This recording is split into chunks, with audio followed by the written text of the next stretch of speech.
The crystal champagne flute in Harrison Montgomery's hand caught the light of a dozen chandeliers, a star glittering in his orbit.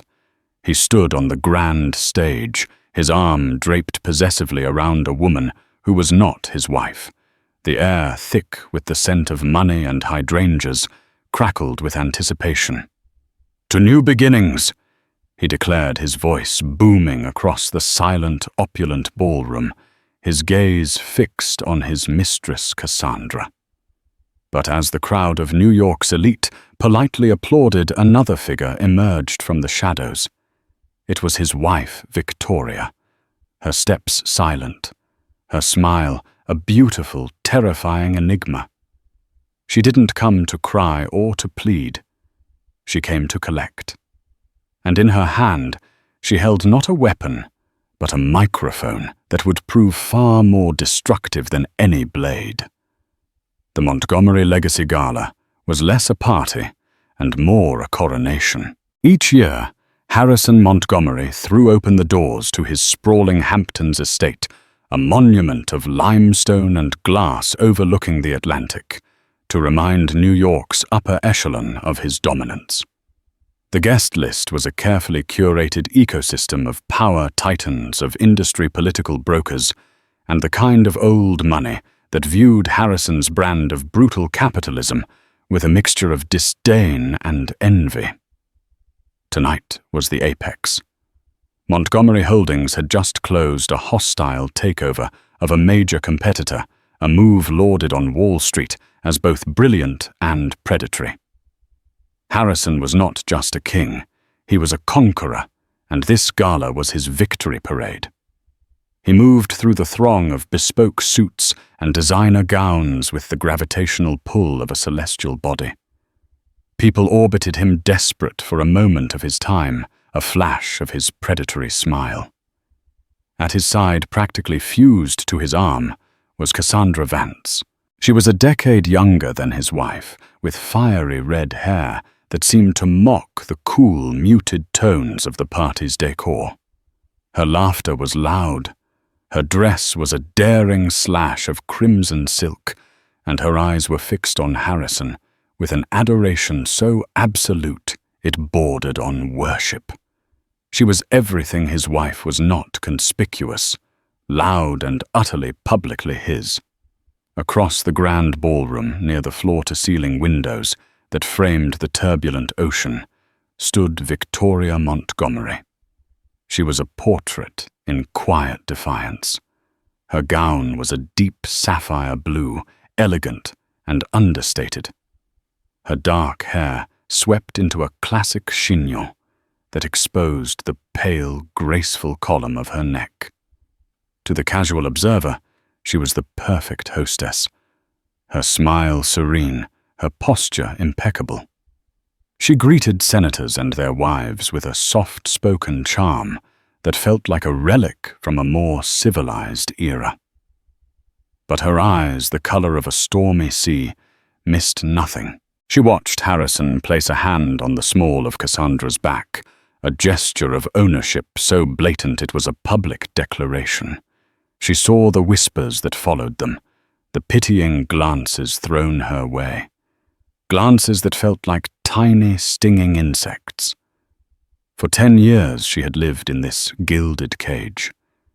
Their marriage had been a merger, a union of his new ruthless money and her family's fading but respected name, the Devereaux. Harrison had wanted her pedigree, the legitimacy she provided. And she, at 24, with her family's fortune decimated by a series of bad investments, had believed his promises of partnership and love. The reality was a slow, creeping erosion of self. Harrison didn't shout or throw things. His cruelty was more refined. It was in the casual dismissal of her opinions in front of friends, the jokes about her useless art history degree, the way he controlled every aspect of her life under the guise of protecting her. He had isolated her, polished her, and placed her on a pedestal like a beautiful silent statue, an accessory to his magnificent life. "He's really pushing it tonight, isn't he?" A low voice spoke beside her. It was Jonathan Davies, her family's financial advisor for over 30 years. He was a man with a spine of steel hidden beneath a kindly, grandfatherly exterior. He had managed what was left of the Devereaux Trust with fierce loyalty, and had watched Harrison's slow dismantling of Victoria with a quiet, simmering rage. Victoria didn't turn. She kept her eyes on her husband, who was now laughing, throwing his head back as Cassandra whispered something in his ear. "Pride, Jonathan," she said, her voice barely audible over the string quartet. "It's the one thing he values above all else, more than money, more than power, his pride. And he thinks it's indestructible." Davies added, his gaze hard. "He thinks you are, too." A faint, almost imperceptible satchel touched Victoria's lips. It was a smile that didn't reach her eyes.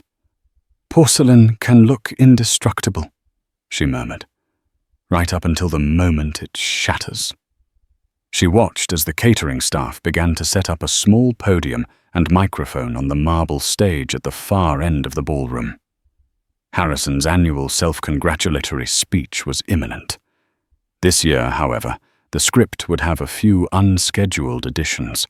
For months, she had been the silent, dutiful wife, the ghost at the feast. But ghosts have a way of seeing things others miss. They linger in the shadows, they listen at closed doors, and they learn every secret, every weakness of the house they haunt. Victoria had spent the last year not just surviving, but studying her captor. She had learned the intricate, often illegal architecture of his empire. With Jonathan's guidance, she had traced the flow of dark money through shell corporations and untraceable offshore accounts. She had become an expert in Harrison Montgomery, not as a wife, but as a hunter studying its prey. Tonight he was preening his guard down, blinded by the glare of his own success and the manufactured affection of his mistress.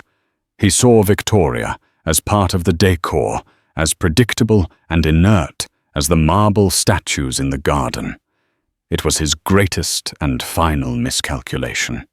She took a slow, deliberate sip of her water, the cool liquid a balm to the fire coiling in her stomach. The string quartet finished its piece, and a polite wave of applause rippled through the room. Harrison, ever the showman, took that as his cue.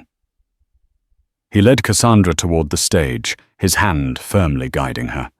He was about to make his toast, and Victoria was ready to respond with one of her own. The cage was about to break. Their 5th wedding anniversary had been the first true crack. Harrison had rented out the entire top floor of the Guggenheim for a private dinner. It was a grand gesture, meticulously curated for social media and the society pages. He had presented her with a necklace of blinding diamonds, the stones cold against her skin. He smiled for the cameras, the perfect, adoring husband.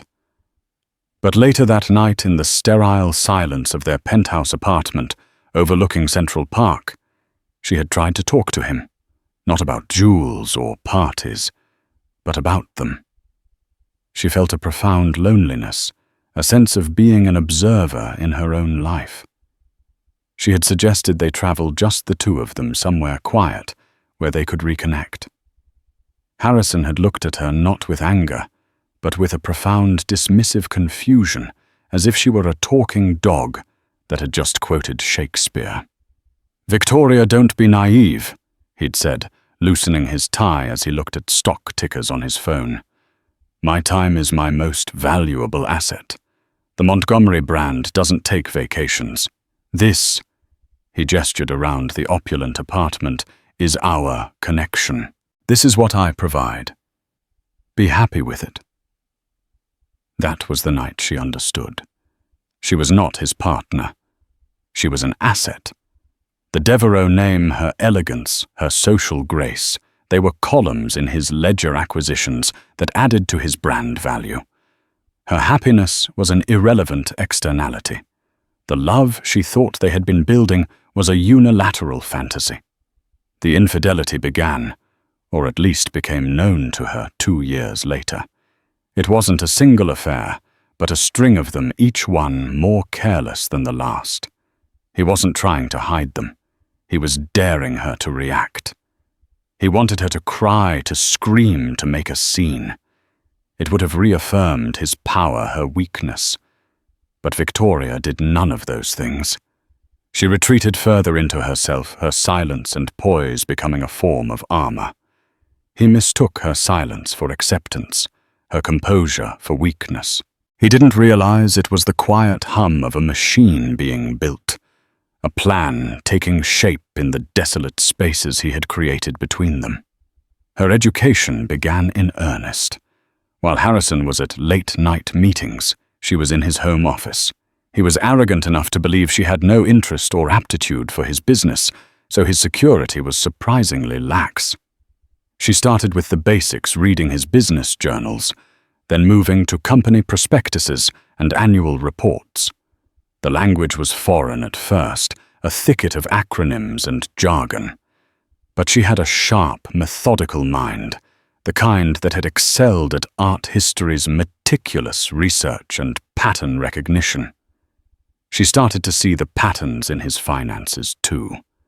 She enlisted the one person she knew she could trust implicitly, Jonathan Davies. When she first approached him laying out her suspicions about Harrison's finances, his initial reaction was protective concern. "Victoria, this is a dangerous game." He'd warned her, his brow furrowed. "Harrison is not a man to be crossed."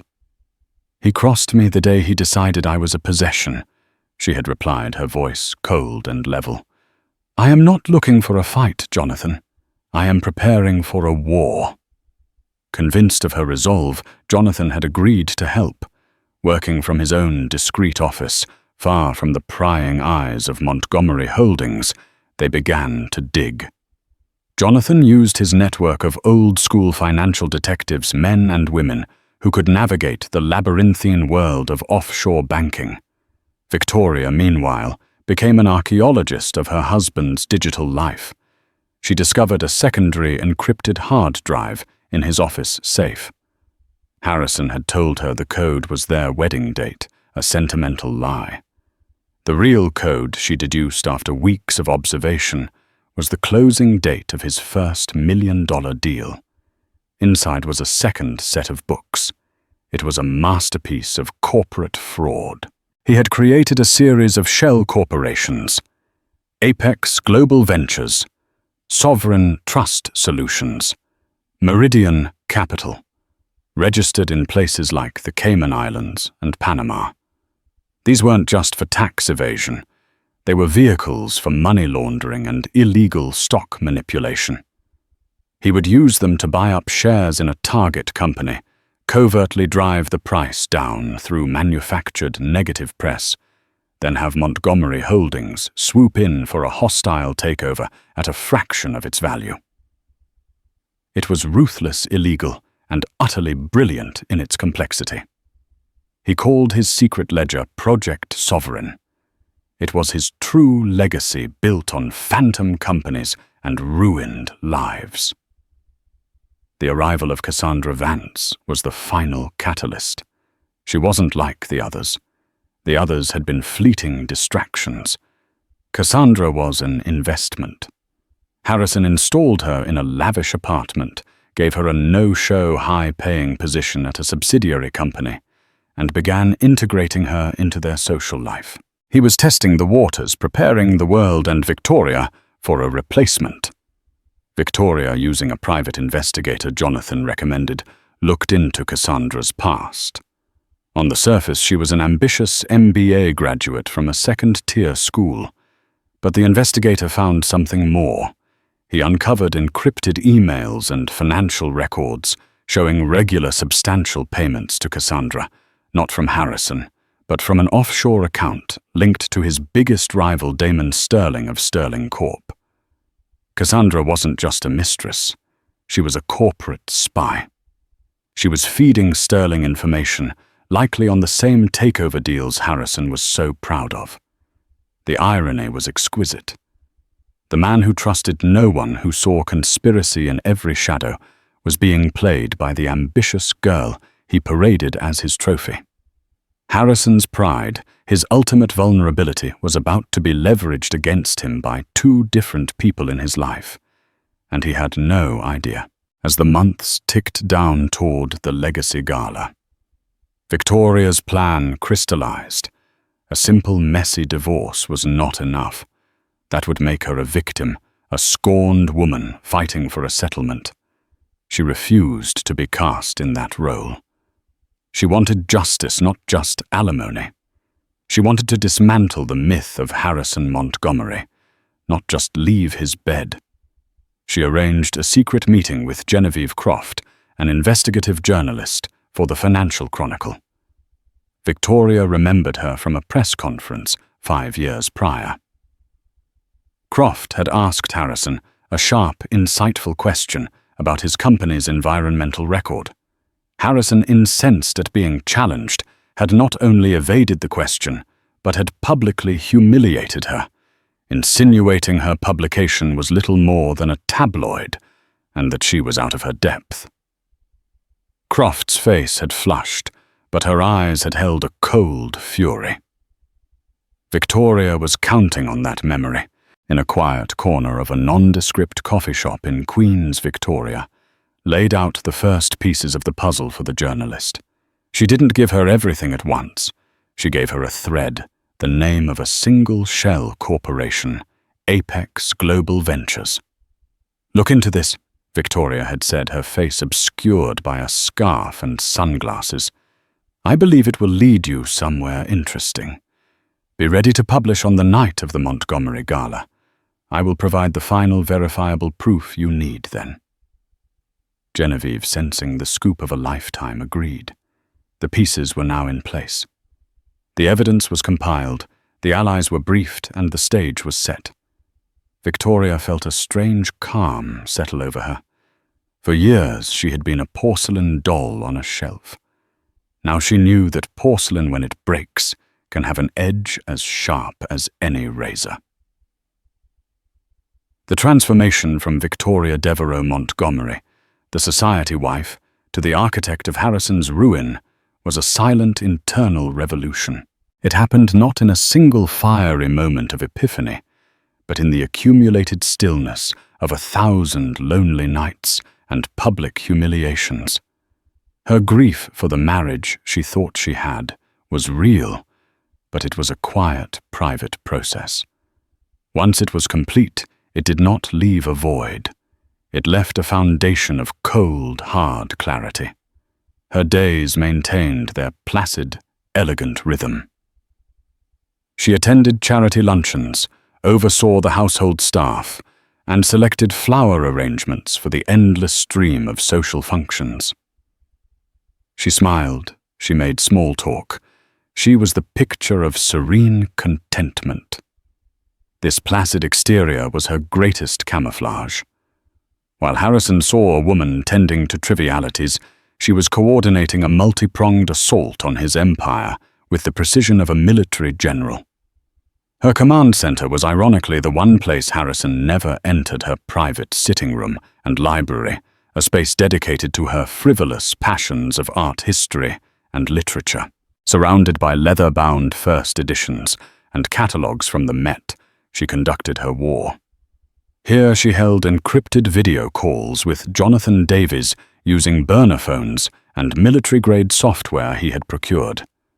They would spend hours poring over the documents from Harrison's secret hard drive, which she had meticulously copied using a small, undetectable device. Jonathan was her strategist. He translated the dense legalese and financial jargon, identifying the weakest points in Harrison's fraudulent structures. "He's over-leveraged here," he'd say, pointing to a transaction linked to the Sterling Corp takeover. He used funds from 3 different shell companies to create the illusion of liquidity. If one of those accounts is frozen, the whole house of cards tumbles. Her role was that of intelligence and execution. She was the spy in the heart of the enemy camp. She paid careful attention to Harrison's conversations. his casual remarks about market anxieties, his frustrated phone calls with his lawyers.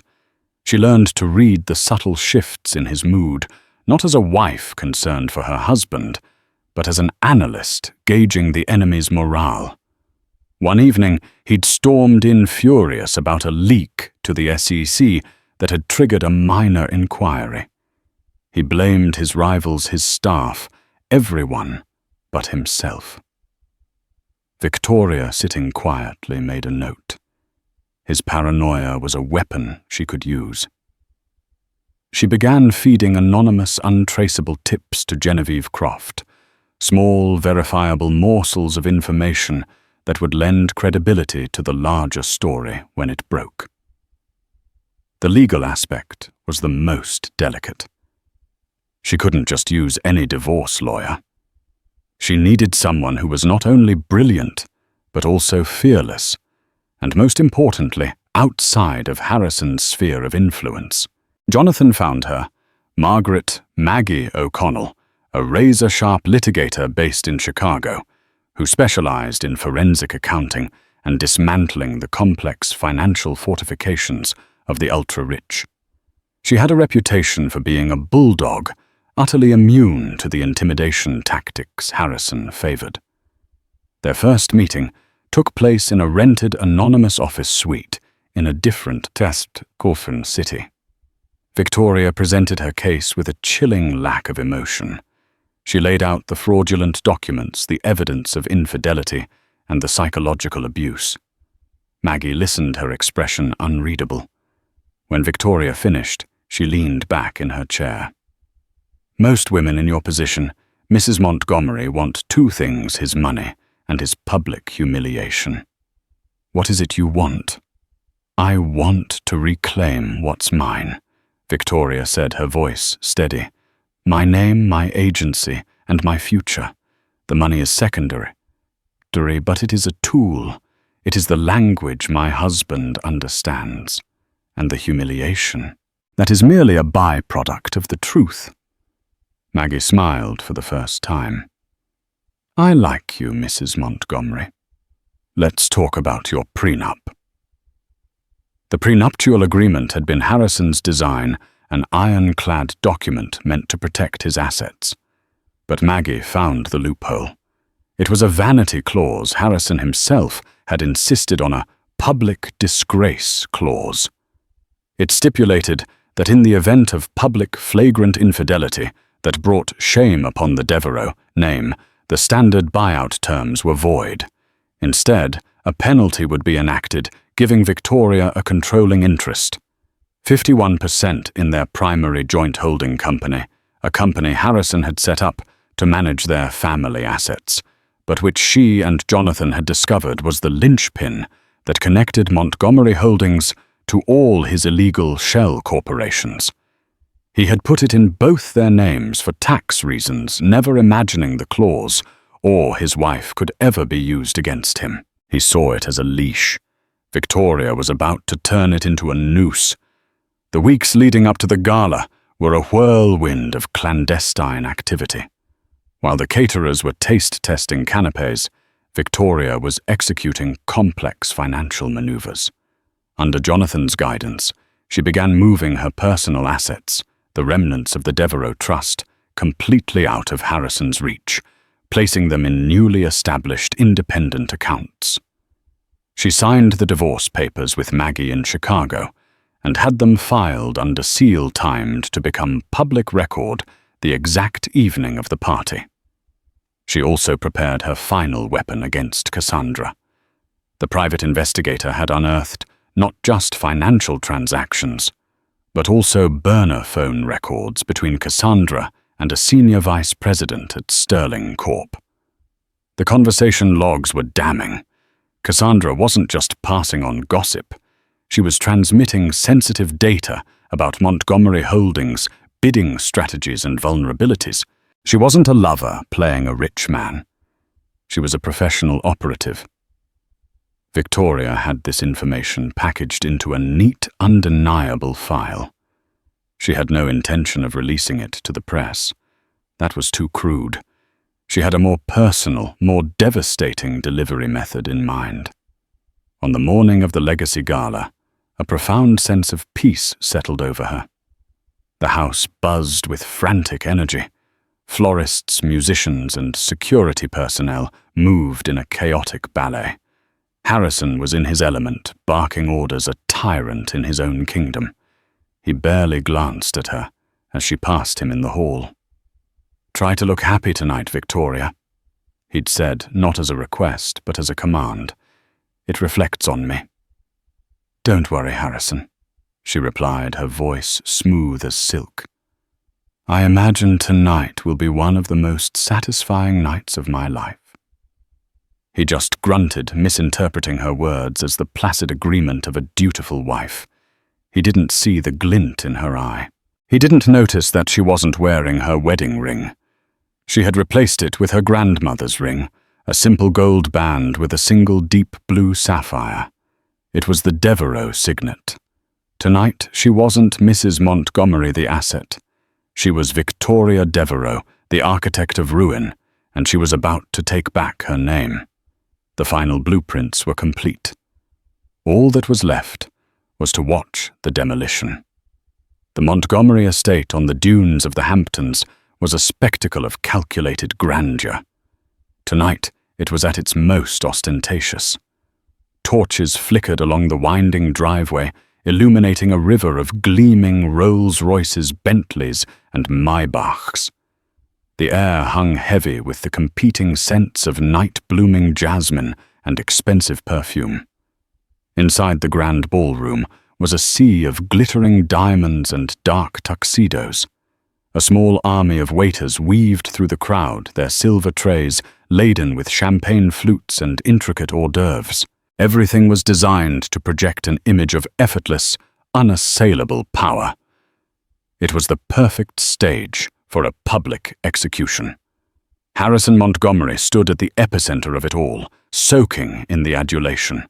He was a man at the zenith of his powers, and he wore his arrogance like a well-tailored suit.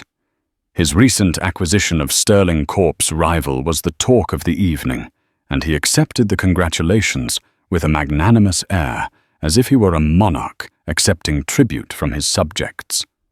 A master stroke. "Harrison." "No one saw it coming," boomed a portly banker, clapping him on the back.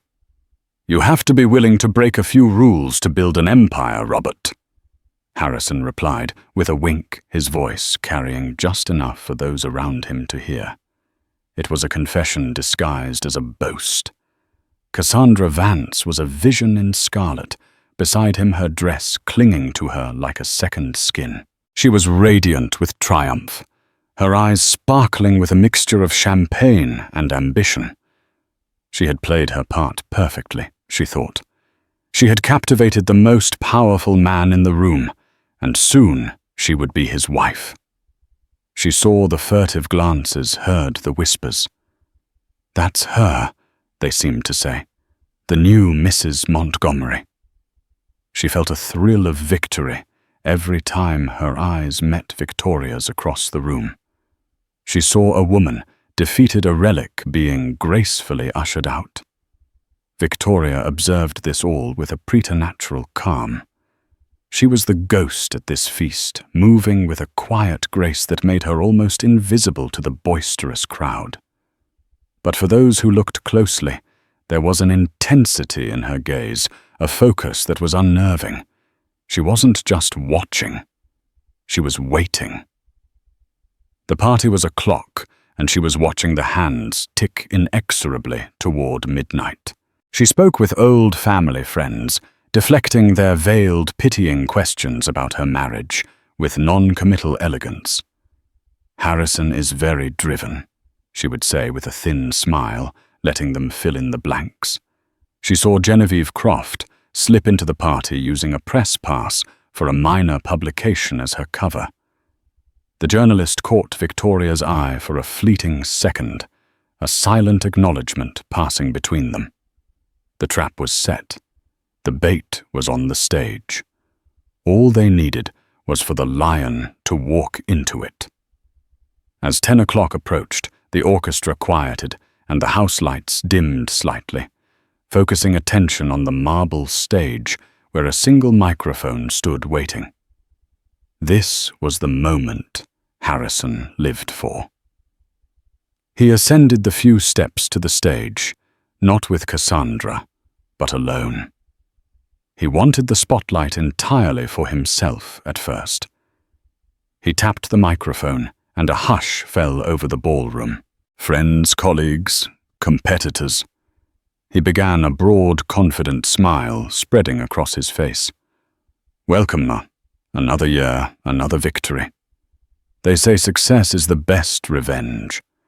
And looking out at all of you tonight, I can't help but feel incredibly successful. A wave of sycophantic laughter followed. He spoke for 10 minutes, a rambling ode to his own genius. He talked about vision, about disruption, about the courage to seize opportunities others were too timid to take. It was a speech she had heard in various forms 100 times. But tonight, every word dripped with a special kind of hubris. Then came the turn. "But no man is an island," he said, his voice softening with feigned humility. "Success isn't just about balance sheets and stock prices. It's about inspiration. It's about finding a muse who challenges you, who pushes you to be more." His eyes scanned the crowd and locked onto Cassandra. He smiled and extended his hand. "Cassandra, my dear, would you join me?" A collective gasp rippled through the ballroom. It was one thing to have a mistress, another to publicly anoint her at an event hosted with your wife. It was a breathtaking breach of unspoken social codes. Cassandra, feigning surprise, glided toward the stage, her red dress a slash of defiance against the room's muted palette. She took his hand, and he pulled her to his side. The waiters reappeared as if on cue, distributing fresh glasses of champagne. The toast was coming. Victoria stood near the back by the imposing oak doors of the ballroom. She felt Jonathan Davies take a position a few feet away, a silent sentinel. Her heart was not racing. Instead, it felt like a cold, heavy stone in her chest. This was the point of no return. Harrison raised his glass high. The crystal glittered a perfect match to the cold fire in his eyes. He looked directly at Cassandra, his voice resonating with theatrical passion. "To the woman who represents not the past but the future, to new ventures, new partnerships, and new beginnings, to my muse, my inspiration, to Cassandra." The silence that followed was deafening. The guests were frozen champagne glasses, hovering midway to their lips. They looked from Harrison and Cassandra on the stage to the solitary, statuesque figure of his wife at the back of the room. They were waiting for the explosion, for the tears, for the humiliated retreat. Harrison's smile widened. He had done it. He had broken her. He had shown everyone who held the power. But Victoria did not cry. She did not run. Instead, she took a single, deliberate step forward, and then another. She began to walk toward the stage, her movements unhurried, her expression serene. The soft rustle of her sapphire gown was the only sound in the cavernous room. Every eye was on her. Harrison's smile faltered, a flicker of confusion in his eyes. He expected a scene, but not this chilling, silent advance. She was no longer a ghost. She was an avenging angel, and she was coming for him. Victoria reached the side of the stage, her composure an unnerving counterpoint to the raw tension that had seized the room. The air was thick with unspoken shock. Harrison stared down at her, his expression a mixture of irritation and disbelief. This was not part of his script. She was supposed to be a tragic figure in the background, not a character demanding a new scene. "Victoria, what do you think you're doing?" He hissed, his voice a low growl meant only for her, though in the dead silence it carried further than he intended. She didn't answer him. Instead, her gaze swept over the frozen audience, 100 pairs of eyes watching a marriage detonate in real time. She turned to the sound technician, a young man frozen in panic by the side of the stage. "I believe there is a second microphone," she said, her voice calm and clear. It was not a question. The technician startled into action, fumbled for a moment before producing a sleek wireless microphone. He handed it to her as if it were a loaded weapon. She took it, the cool metal a comforting weight in her hand.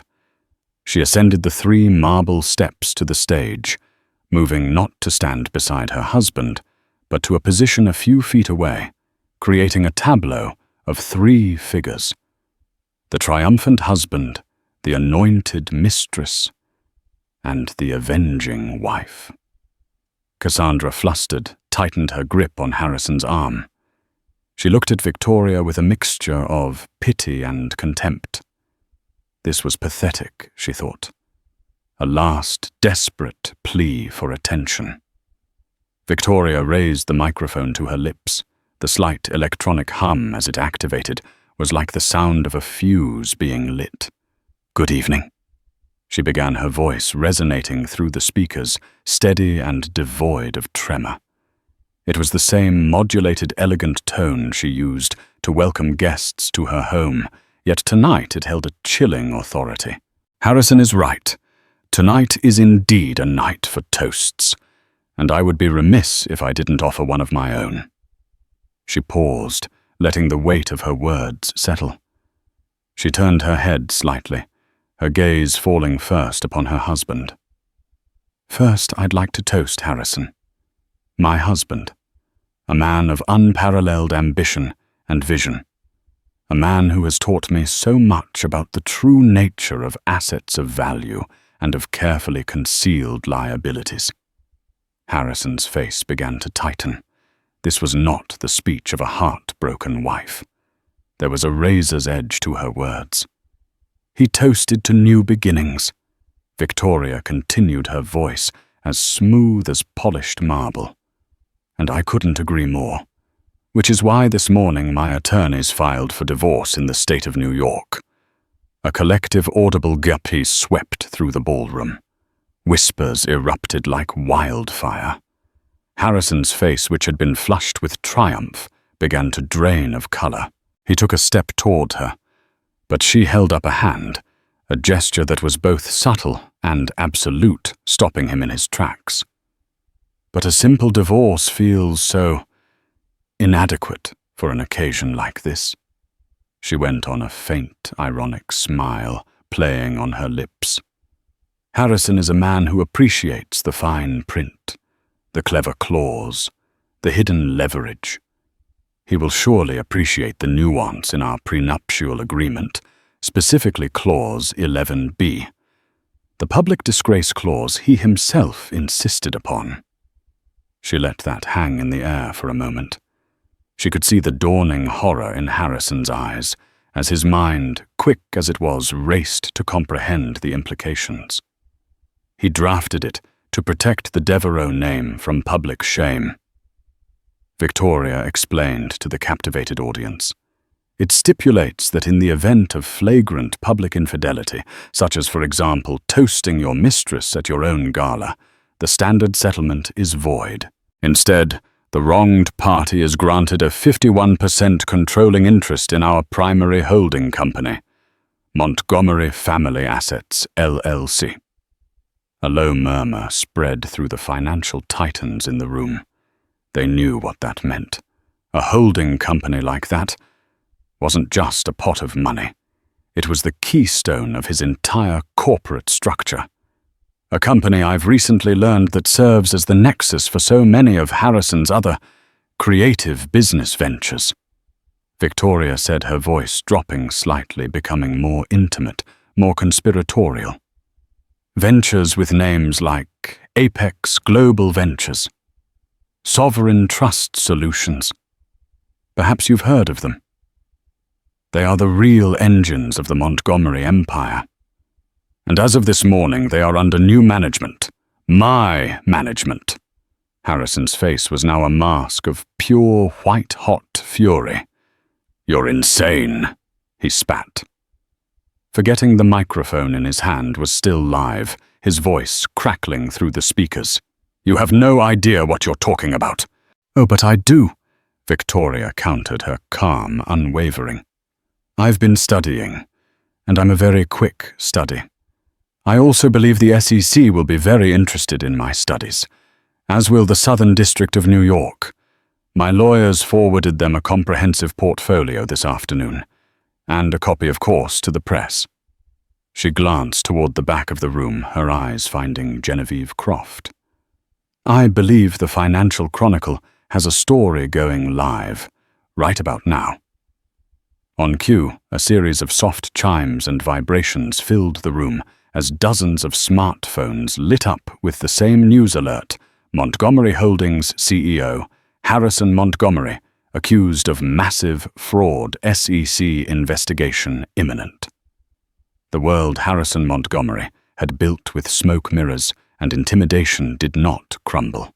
It vaporized. In the space of a single toast, he had lost his company, his reputation, and his freedom. But Victoria wasn't finished. There was one last piece of business. She turned her cool, assessing gaze upon Cassandra, who looked as if she'd been struck by lightning. And finally, Victoria said, her voice softening into something that sounded almost like pity. A toast to the muse, to Miss Vance. She took a step closer to the trembling younger woman. A woman of many talents, so talented, in fact, that she's been able to maintain a very lucrative and very secret professional relationship with Mr. Damon Sterling of Sterling Corp. This was the blow no one saw coming. The revelation of corporate espionage was in this room a sin far greater than adultery. Cassandra's face went slack with shock and terror. Victoria didn't raise her voice. She didn't need to. Harrison, you of all people should appreciate this. You weren't her lover. You were her mark. The entire time she's been feeding your company's deepest secrets to your greatest rival. She looked from Harrison's stunned face to Cassandra's. I suppose that's one liability we won't have to worry about in the company's restructuring. She placed her microphone gently on the podium. Her work was done. She looked at Harrison one last time at the shattered remnants of the man who thought he was a king. There was no hatred in her eyes, no triumph. There was only a vast, empty calm. Enjoy the party, she said softly.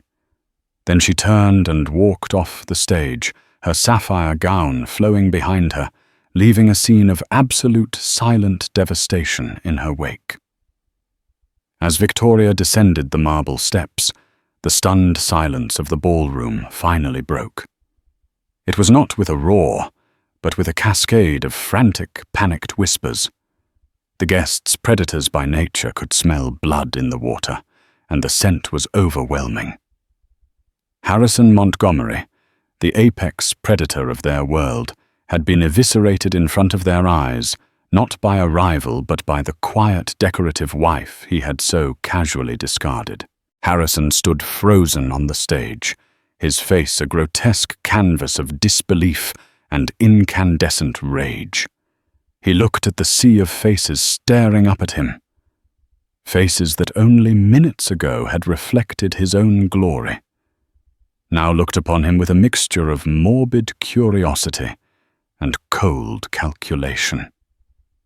His power had been a performance, and his wife had just pulled back the curtain, revealing the shabby, fraudulent machinery behind the spectacle.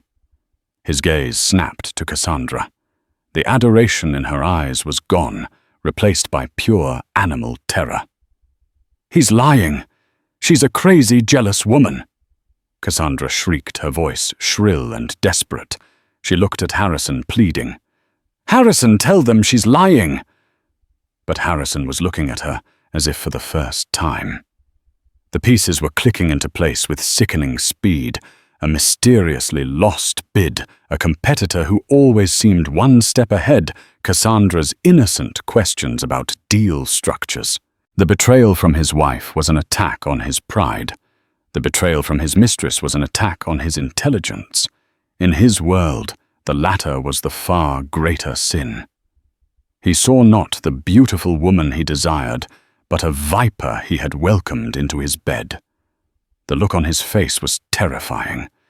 It was the look of a man who had not only lost everything, but had just realized he'd been a fool. The digital notifications from the Financial Chronicle article acted as the final nail in his coffin. Phones were held up, screens glowing in the dim light. Genevieve Croft's article was a masterpiece of investigative journalism, built on the foundation Victoria had provided, but now buttressed with on-the-record quotes from disgruntled former employees and financial experts. It detailed the shell corporations, the fraudulent asset inflation schemes, and the illegal stock manipulation with damning precision. It even included leaked internal emails from Project Sovereign. It was irrefutable. The party began to dissolve. People didn't flee in a panic. The very rich rarely do anything so unseemly. It was a slow, deliberate exodus. Old allies suddenly found urgent reasons to depart their polite goodbyes to Victoria, who stood calmly by the main doors, now laced with a newfound respect and a considerable amount of fear. Business partners who had clapped Harrison on the back an hour earlier now avoided his gaze, their fingers already furiously texting their lawyers and brokers to divest from anything connected to the Montgomery name. The social ecosystem was recalibrating in real time, expelling a toxic element. Jonathan Davies appeared at Victoria's side, a protective, solid presence. "The car is ready whenever you are," he said quietly. "In a moment," she replied, her gaze fixed on the stage. Security guards hired for the party were now moving uncertainly toward the stage, unsure of their role in this corporate implosion. Harrison finally snapped out of his paralysis. He lunged for the microphone, his face purple with rage. "Lies, all of it! Slander from a bitter, scorned woman!" He roared, his voice raw and unhinged. "I built this. Me you will all be hearing from my lawyers." But the threat was hollow. The bravado that had once commanded boardrooms now sounded like the desperate shrieking of a cornered animal.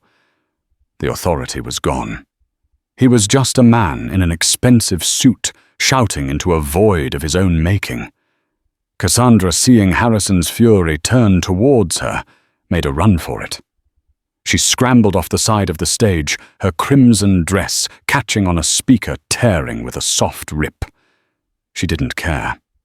She pushed her way through the remaining knots of guests, her face a mess of terror and ruined mascara, and disappeared into the night. Her career as a corporate exec and her life in New York society was over. Victoria watched her go, feeling nothing. Cassandra was a symptom, not the disease.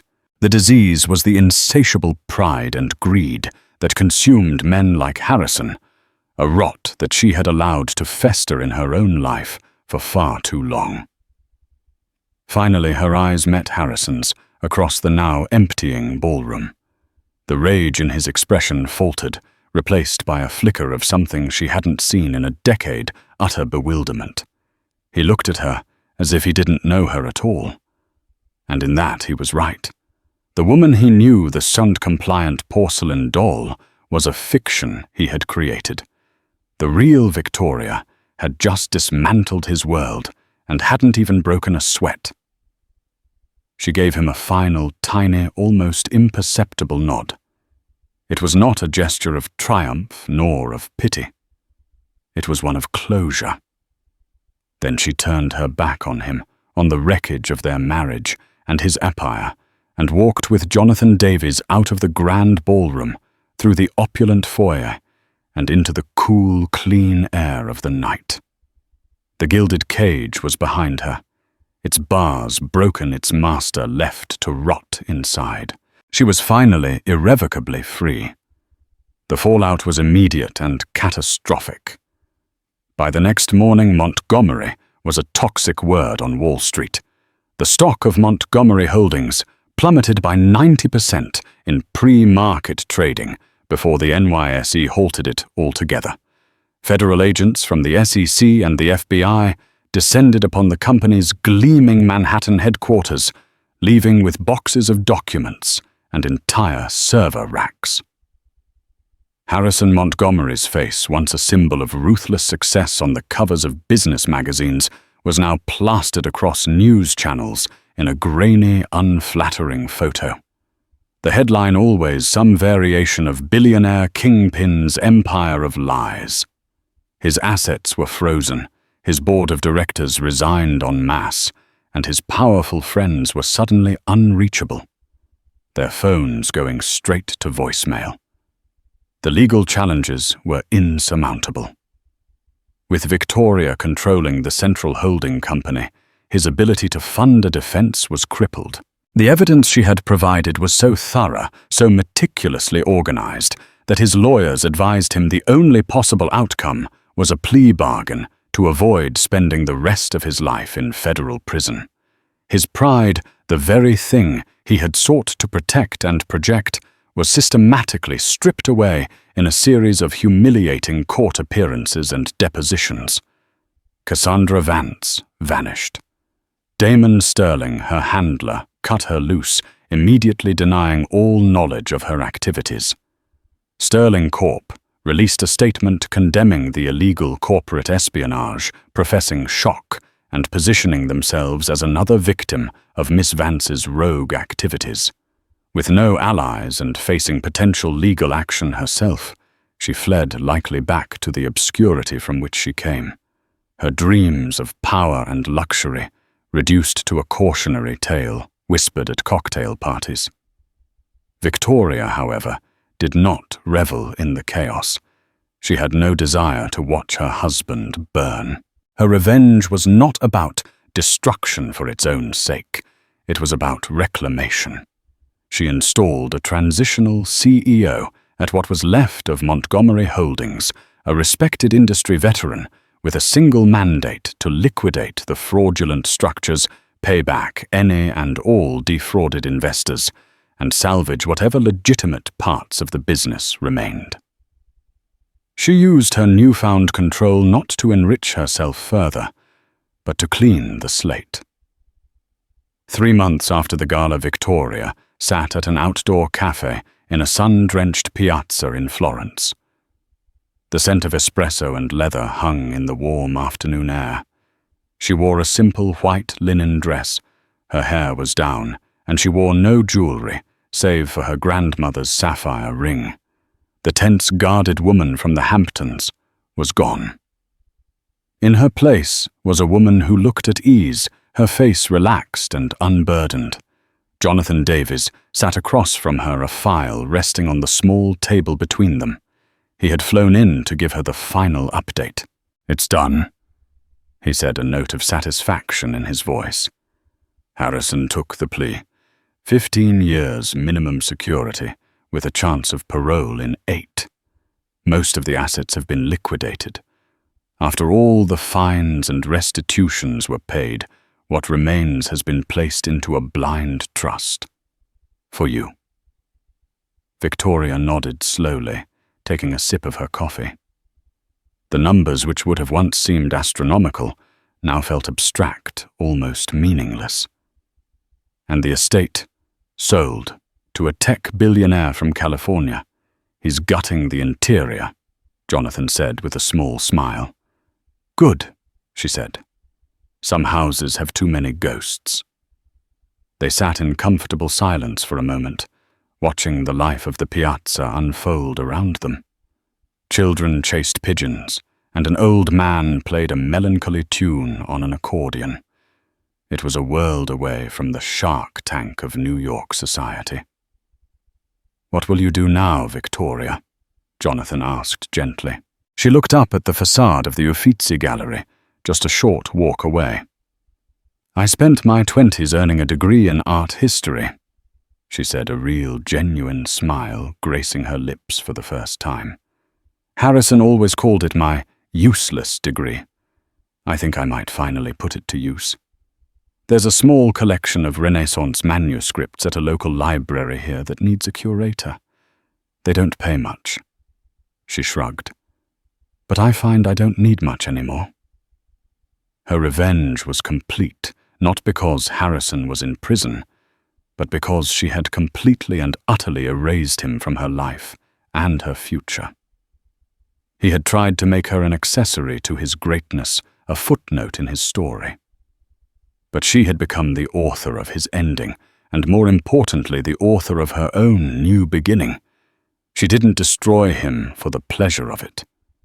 She dismantled the cage to set herself free, and in the quiet, sunlit streets of Florence, surrounded by history and beauty, Victoria Devereaux, no longer a Montgomery, finally began to live.